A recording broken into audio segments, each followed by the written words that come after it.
विधानसभा में हैं हम अभी और विधानसभा से अभी जस्ट बाहर आ रहे हैं। ईश्वर साहू जी बात है, सदन में क्या चल रहा है ईश्वर साहू जी? अब सदन में अपने अपने क्षेत्र की सब जानकारी बता रहे हैं मंत्री लोगों की। जैसे कि मेरे क्षेत्र की बात करें, मेरे क्षेत्र में शिक्षक की कमी है। हाँ हाँ तो हम मंत्री लोगों से मांग करें कि शिक्षक की कमी है। आए दिन बिजली की शिकायत सुनने को मिलता है। तो हाँ। अपने अपने क्षेत्र की समस्या मंत्री जी से बता रहे हैं और मंत्री जी समस्या के भी हल कर रहा है, उसकी समस्या का समाधान निकाल रहे हैं। ऐसा साहू जी, अभी आप लोग लगातार सत्र में हैं और आपके यहाँ से मुख्य समस्या क्या क्या बाहर निकल के आ रही है? आपको क्या समझ आ रहा है जो आप यहाँ रख रहे हैं?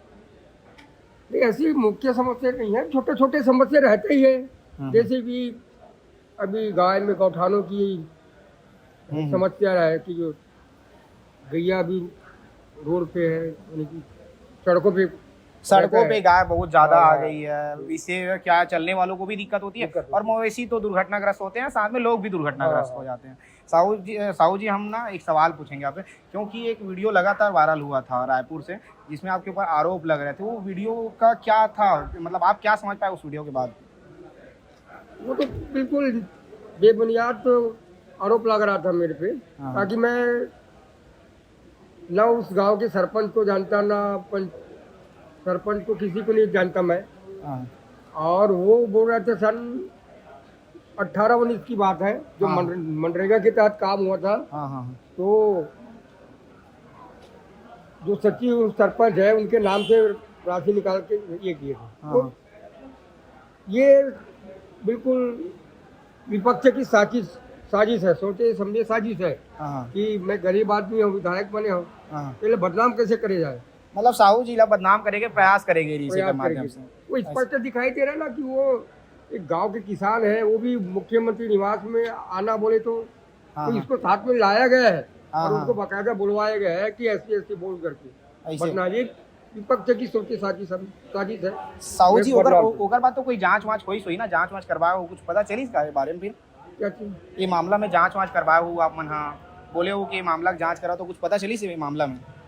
नहीं, बेबुनियाद आरोप ऐसी कुछ कोई इसमें कोई ये नहीं है ऐसे। ओकर बाद जस्ट कुछ दिन बाद एक और वीडियो आ रही है बीरनपुर से, तो साजा से वहाँ बता रही है कि आपके भतीजा थाना में मारपीट करते हैं। वो वीडियो के पीछे का सच्चाई, कहा हकीकत है? वो वीडियो जो सामने आई से वो एक शुरू से हमारे साथ कार्यकर्ता के रूप में रही से वहाँ। चुनाव में भी साथ में चला, से बाद में भी चुनाव जीतने के बाद भी एक लगे रही। लेकिन क्यों झगड़ा हुआ, कैसे झगड़ा हुआ, तो उनका निजी मामला है, उस विषय में मेरे को ज्यादा कुछ जानकारी नहीं है। तो हमारे गांव का ही लड़का था वो।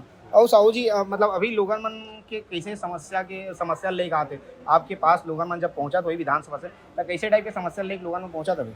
हाँ, यही समस्या गाँव किसानों को छोटे छोटे समस्या है, अतिक्रमण हुआ है, तहसीलदार पटवारी का समस्या है।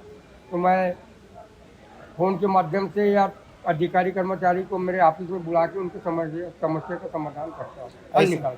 अभी तो पहली बार आप मन विधानसभा में बैठा था, मतलब विधायक बन गए हो, तो यहाँ के आपला अनुभूति कैसे हुआ था? काबर कि आप मन एक छोटे से आम जनता रहे हो, अब आम जनता बने के बाद अब विधायक बन गए हो, मतलब एक बड़े पद मिल गए, तो ये अनुभूति कैसे हुआ थे आप मन? हाँ, यहाँ आने से और हमारे सीनियर नेताओं की सीखने को मिल रहा है, जानकारी मिल रहा है कि ऐसा होता है, ऐसा जानकारी मिल रहा है। और सीनियर लोगों के साथ बैठना उठना है, बातें सदन में बातें चलते हैं, इससे बहुत कुछ सीखने को मिलता है। ऐसे अभी सीखे के दौर चालू है, अभी और आगे बहुत कुछ करना है इसे वाला। हाँ, बहुत कुछ करना है। हाँ।